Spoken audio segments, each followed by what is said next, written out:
전재수 더불어민주당 의원, 조혜진 국민의힘 의원과 함께하는 대선 여의도 중계석 코너 3부 이어서 4부 계속 이어갑니다. 자, 어제 대선 TV 토론에서 부동산 정책이 첫 번째 주제였거든요. 자, 어떤 발언을 주목하시는지 이것도 먼저 이번에는 조혜진 의원 말씀하시죠. 여러 가지 이슈들이 나왔습니다만 이제 제가 조금 주목된 부분은 이재명 후보가 다른 후보들의 질문에 대해서 문재인 정부의 부동산 정책이 아주 잘못됐다라고 답변을 했었습니다.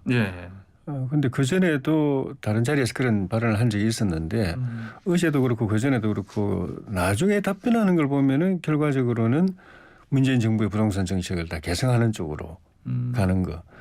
문재인 정부 부동산 정책을 비판하는 윤석열 후보의 여러 가지 비판이나 대안에 대해서 그걸 또 역으로 비판하고 또 이제 반대하는 듣고 있으면은 결과적으로는 문재인 정부의 부동산 정책을 개선하는 셈이 되는데 또 앞부분에서는 또 그 잘못됐다고 이야기하는 거, 그 논리 모순 아니냐는 생각을 그 전부터 했는데 어제도 그걸 또 반복하셔서. 그럼 세제 관련해서 말씀하시는 건가요? 세제도 그렇고 나머지 공급 정책이나 이런 부분도 그렇고. 정말로 문재인 정부 부동산 정책이 잘못됐다고 생각한다면은 그 정책 하나하나를 문제점을 지적하고 그에 대해서 그걸 바꾸는 대안을 제시를 해야 되는데 그 역할, 그 대안 제시, 그 비판은 이제 윤석열 후보가 주로 하고 물론 나머지 후보들도 안철수 후보라든가 심상정 후보도 이야기했지만은 이재명 후보는 오히려 그런 걸 오히려 비판하고 결과적으로 현 정부의 부동산 정책을 옹호하는 그런 비호하는 변호하는 그런 형태가 돼서 다른 이슈에 있어서도 이렇게 워낙 말씀이 달라가지고 어느 게 본인 생각인지 정확하게 알 수 없는 이슈가 많지만은 어제 부동산 정책에 있어가지고도 정확하게 이재명 후보의 생각이 뭔지 잘 모르겠더라고요.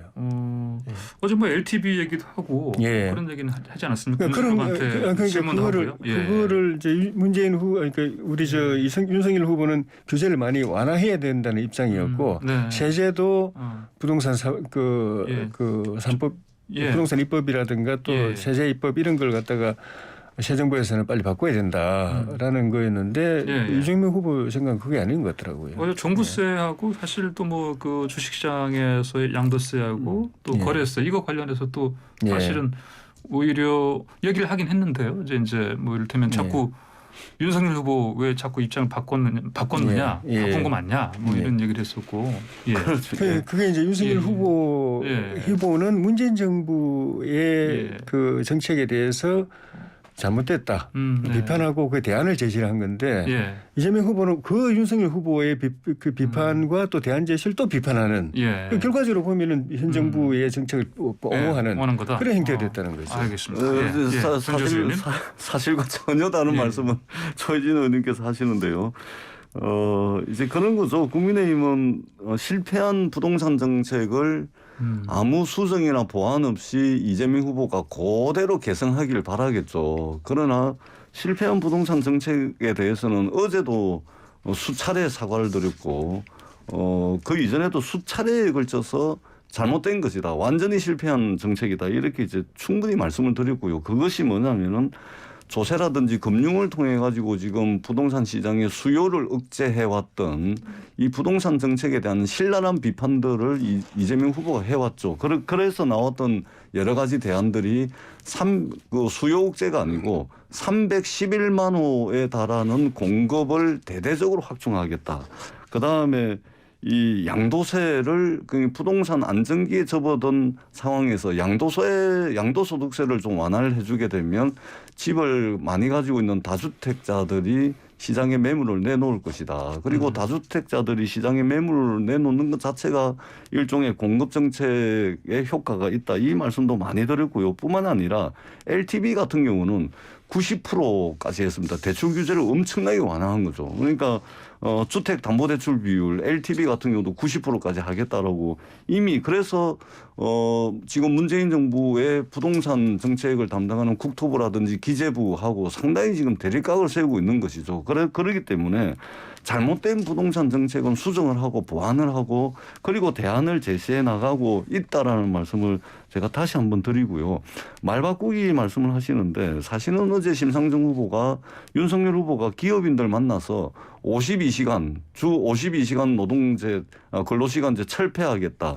중대재해기업처벌법 철폐하겠다라고 기업인들 만나가지고 다 이야기를 해놓고 어제 토론회 자리에서는 자기는 그런 이야기 한 적이 전혀 없다라고 이야기를 하는 겁니다. 그러니까 심상정 후보가 상당히 TV토론이 끝나고 난 뒤에도 도대체 팩트 체크도 안 되는 TV토론에 굉장히 실망했다. 이런 이제 표현을 한 거거든요. 그렇기 때문에 기존의 문재인 정부의 어떤 조세 또는 금융 규제를 통해 가지고 수요를 억제하는 부동산 정책을 시장이 시그널을 보내고 있기 때문에 시장의 요구를 전폭적으로 반영하는 그런 부동산 정책으로 만들겠다라고 어제 분명하게 말씀을 드렸습니다. 예, 알겠습니다. 자, 이번엔 어제 또 윤석열 후보의 공약 선제 타격론, 대북 타격론이요. 그다음에 사드 추가 배치 또 이거 가지고도 사실 좀 공방이 벌어졌는데 이재명 후보가 경제 망치려 하냐 이렇게 이런 우려를 표명했습니다. 그리고 사실 뭐 사드를 또 만약에 추가 설치하면 배치를 하면 뭐 어디에 할 것이냐 이거 가지고 사실 또 신상 후보가 또 이게 또 공격을 했고요. 어제 이 공방전은 어떻게 지켜보셨는지요? 이거는 먼저 전주수 의원. 예. 그러니까 이게 사드 문제는 선제 타격이라든지 사드 문제는 그냥 선제 타격 사드의 그 한정된 문제가 아닙니다. 네. 아니죠. 사드만 놓고 보자면 이거는 그 국방과 관련된 무기 체계니까 예. 국방과 관련된 건데 그렇다 그래서 이 사드가 국방에 한정되는 것이 아니고 우리가 처하고 있는 특수한 환경 때문에 이 국방의 문제가 사드라는 국방의 문제, 무기 체계의 문제가 외교의 문제와도 연결돼 있고 그리고 이것은 더 중요하게는 경제의 문제와 또 연결돼 있는 겁니다. 그렇기 때문에 사드 문제를 놓고서도 이재명 후보가 아니 경제를 곤란하게 만들고 경제를 피폐하게 만들 가능성이 있는 이런 문제를 왜 무책임하게 제기를 하냐라고 이야기를 한 것이죠. 예를 들면은 이 사드 문제를 가지고 지금 예를 들면 중국이 우리가 지금 전체 수출의 25% 그다음에 매년 우리가 50조 원이 넘는 흑자를 거두고 있는 중국 시장을 과연 경제라는 이런 측면을 사드를 통해 가지고 고려를 했는지 안 했는지 이 부분도 상당히 의심스러운 것이죠. 뿐만 아니라 사드라는 것은 기본적으로 상공 지상 50km에서 150km 지점에서 요격을 하는 거거든요. 그럼 한반도가 북한에서 미사일을 쏘게 되면 제주도 끝까지 해봐야 500m도 안 되는데 이 사드는 기본적으로 500km. 사거리가 500km 정도 뭐 이거면 충분한데 사드라는 것은 이제 이 1000km에서 3000km 사거리를 가지고 있는 미사일에 대해서 말하자면 사드라는 무기 체계가 필요한 것이거든요. 그러니까 경제적으로도 도움이 안 되고 국방 그러니까 한반도의 어떤 대한민국을 방어하기 위한 무기 체계도 아니고 그다음에 강원도에 설치할지 충청도에 오늘 지금 강원도하고 충청도에서 난리가 났더라고요. 사드 설치 문제 때문에 배치 문제 때문에. 그다음에 사드 한 개 포대를 설치하는데 우리 국방비가 1년에 50조 정도 드는데 사드 한 개 포대에 1조 5천억이 들어갑니다. 그다음에 매년 유지 보수 비용이 600억씩 매년 들어갑니다. 그러니까 이런 거 전혀 고려 없이 사드가 사드로 국한되는 것이 아니고 대한민국의 경제와 대한민국의 외교와 또 동북아시아의 어떤 이 말하자면 군비 문제가 이제 격화될 수 있는 이런 여러 가지 문제점들이 있음에도 불구하고 그냥 사드 하나만 줄기차게 그것도 페이스북에다가 이 달랑 이제 단문으로 사드 배치하겠다 이런 식으로 하고 어제 이제 토론 내용을 보더라도 전혀 사드 문제를 경제, 외교, 국방 이 복합적으로 좀 이해를 하고 있지 못하는 그렇기 때문에 상당히 불안한 이런 모습을 보였다라고 저는 평가를 합니다. 알겠습니다. 주호진님 어제 사실 특히 그 선제 타격론 관련해서 심상정 후보 같은 경우는 이거 뭐 전쟁 일으키자는 것이냐 이런 얘기를 했거든요.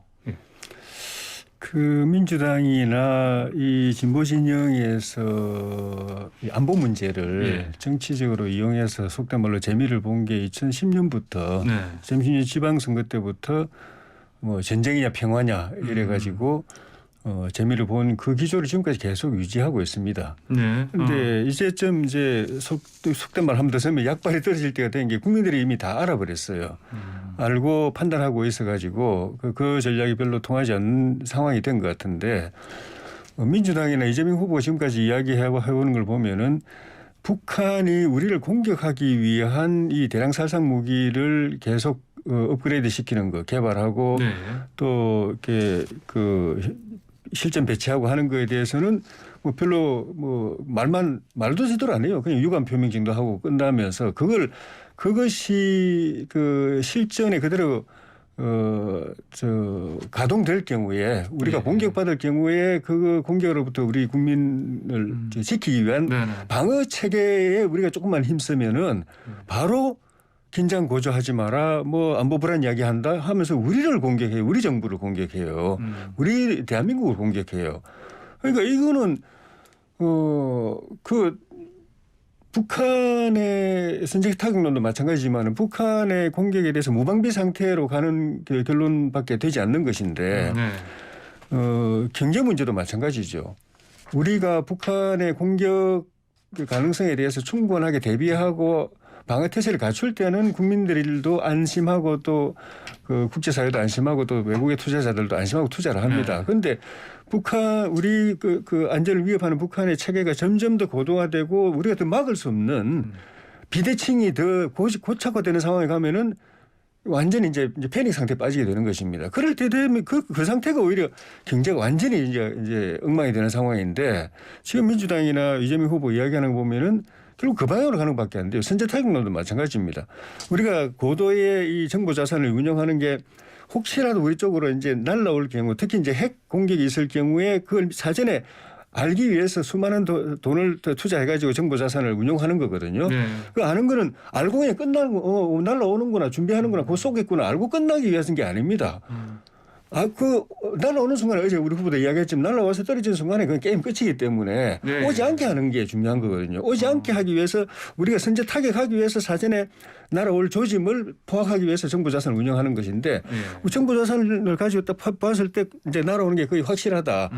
몇 분 앞으로 이제 이제 닥쳤다라고 하면은 그 선제 타격하지 못 날아오게 만드는 것이 기본인 거죠. 그걸 갖다가 타격하지 않고 놔두면은 그건 게임 끝이죠. 어제 사실 지적을 받으니까 윤석열 후보가 또 펀치 그죠 격투기. 그거는 이제 그거는 선제 타격과 관계없이 사드 때문에 있었나요? 이제 핵 미사일이 공중으로도 날아올 수 있지만은 해상에서 SLBM이라든가 이런 걸 통해서 날아올 수 있기 때문에 사드는 SLBM에 대해서는 무방비 아니냐 그걸 인정한 겁니다. SLBM은 공중으로 날아오는 핵 미사일을 SLBM이 아니고 사드는 핵 미사일 공중으로 날아오는 공격에 대한 대비고 그것도 좀 전에 이제 전재수 의원님 말씀하셨지만 평거리가 아니라 고도.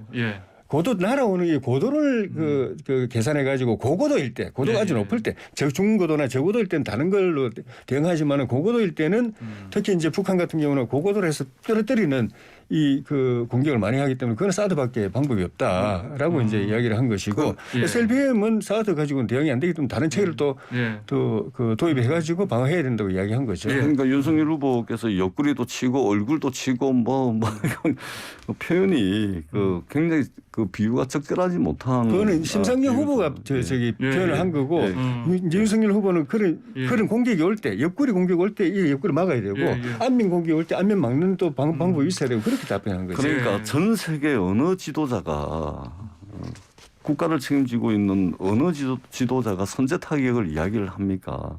선제 타격이라는 것은 군사 작전 개념인데 이거는 전쟁이 났을 때 전쟁 지휘부가 벙커에서 최종적으로 결정할 사항입니다. 몰라서 이야기하는 것이 아니고 지도자 정도 되면 이런 선제 타격 발언을 먼저 하는 순간 갈등을 격화시키고 국민들께 불안을 야기하기 때문에 하지 않아야 될 그런 덕목 중에 하나입니다. 이것은 군사작전 개념으로서 전쟁 지휘부가 벙커에서 결정할 사항입니다. 이것이 국민들의 삶을 책임지겠다고 나오신 대통령 후보가 하실 말씀은 절대 아니라는 말씀을 드리고요. 그다음에 안보를 가지고 재미를 보신다 말씀을 하시는데 휴전선 부근에서 총을 좀 쏴달라. 이런 식으로 북풍 공작을 해가지고 이 여기에 정통한 정당은 오히려 국민의힘이죠. 저희들이 안보 장사를 했다라는 말씀은 국민의힘 그런 적 없습니다. 맞지가 않고요. 국민의힘의 이 정통성을 계승하고 있는 국민의힘 전신 정당들이 휴전선 부근에서 총 쏴달라 그래가지고 북풍 공작을 통해 가지고 선거에서 재미를 본 것은 이제 전통적으로 국민의힘 계열의 이 전신 정당이었다 이 말씀을 드리고요. 뿐만 아니라 북한은 있잖아요. 대한민국과 미국의 이 굳건한 안보 동맹을 통해 가지고 군사 동맹을 통해 가지고 북한의 군사력이라든지 북한의 움직임은 대한민국의 통제 범위 내에 있습니다. 예. 국방력이라든지 여러 가지 면으로 볼 때 정보자산의 비대칭성이라든지 이런 등등을 볼 때 북한의 군사력과 북한의 어떤 핵과 관련된 움직임 이런 것들은 대한민국과 미국의 통제 범위에 있다. 통제 범위에 있기 때문에 통제 범위 내에서 우리가 이 한반도의 영구적이고 항구적인 평화 프로세스, 평화 보장 체제를 논의를 해야 되지. 통제 범위에 있고 우리 손아귀 안에 있는데 선제 타격 이래버리면 지금 외국인 투자자들, 대한민국 국민들 불안해서 이게 경제활동 제대로 할 수 없다. 굉장히 심각하게 우려스럽다. 이 말씀을 드리도록 하겠습니다. 관련해서 조혜진 의원님 말씀. 북한의 지금 그 군사 상황이 우리 손아귀에 있고 우리 통제 범위에 있다라는 것은 처음 들어보는 말씀이고 미국이나 유엔 국제사회도 계속 고민하는 것이 제재를 통해서 제재 이외에는 사실 별 방법이 없어가지고 제재를 통해서 그걸 억제하려고 하는데도 안 먹히니까 계속 고민하고 있는 상황인데 저 미국 같은 저런 나라도 또 국제사회도 이 유엔도 이런 큰 기구들이나 큰 나라들이 이 북한 사태에 대해서 사실 좀 쩔쩔매고 있는 게 딴 게 아니고 핵무기 때문입니다. 예. 핵무기 대량 살상 무기 때문에 쩔쩔매고 있는데 저 조그마한 나라인데도 불구하고 그걸 북한이 간파하고서 비대칭 무기 개발을 저렇게 이제 박차를 가하고 있는 것이고 그게 우리나라뿐만 아니라 국제사회에도 미국도 ICBM만 북한이 완성하면은 미국 본토에 핵무기 떨어질 수 있다고 해서 다들 걱정하고 있는 상황이고 그게 미국의 중요한 안보 이슈로 되어 있는 상황에서 북한의 군사 상황이 우리 통제 범위 안에 있고 우리 손아귀 안에 있다는 거는 정말 그건 아닌 것 같아요. 대한민국은 세계 6위의 군사 대국입니다. 알겠습니다. 시간이 지금 거의 다 돼가서요. 그 사드 얘기하니까 뭐 청취자분들이 막 메시지 주시는데 뭐 저기 어디죠? 그 강원도에서 주신 분은 뭐 춘천에 뭐 어디에 뭐 그 웬 말이냐 뭐 또는 충청도에서는 또 사실 그런 얘기 하긴 하시는데 두 분 지역구 쪽에는 없네요. 심상정 후보가 예, 경남도 심상정 후보가 그 이야기를 했던 것이고요. 심상정 후보는 수도권 방어를 위해서는 그러니까 수도권하고 접경 지역 방어를 위해서는 거기다가 기지를 배치해야 되는 줄로 오해를 하신 것 같더라고요. 그거 아닙니다. 그러니까 지금 성주에 있는 것도 수도권을 포함한 접경 지역을 포함한 한반도 전역을 보호하기 위한 거지. 성주와 이 경남이나 요 일대를 보호하는 게 아닙니다. 알겠습니다. 자, 시간이 다 돼서 사드 문제는 추후에 다시 한번 두 분님과 함께 한번 토론해 보고요. 오늘 두 말씀 여기까지 듣겠습니다. 고맙습니다. 고맙습니다.